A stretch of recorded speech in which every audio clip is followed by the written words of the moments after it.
तर ठाकरे गटाची लोकसभेसाठी 17 उमेदवारांची पहिली यादी जाहीर झाली।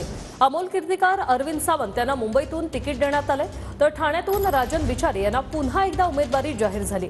संजोग वाघेरेंना मावळमधून तर अनंत गीतेंना रायगडमधून तिकीट देण्यात आले। धाराशिवमधून ओमराजे निंबाळकर यांना उमेदवारी जाहीर झाली आहे।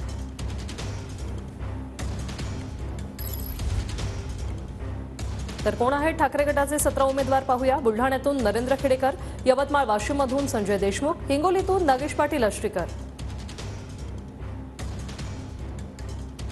परभणीतून संजय जाधव, छत्रपती संभाजीनगरमधून चंद्रकांत खैरे, धाराशिवमधून ओमराजे निंबाळकर यांचं नाव जाहीर झालेलं आहे।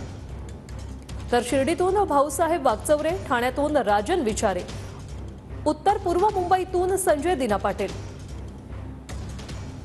तर दक्षिण मुंबईतून अरविंद सावंत, दक्षिण मध्य मुंबईतून अनिल देसाई, उत्तर पश्चिम मुंबईतून अमोल कीर्तिकर यांची उमेदवारी जाहीर झालेली आहे।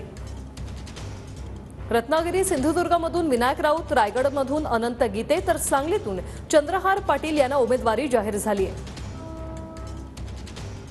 नाशिकमधून राजाभाऊ वाजे आणि मावळमधून संजोग वाघेरे यांची नावे आता समोर आली आहेत।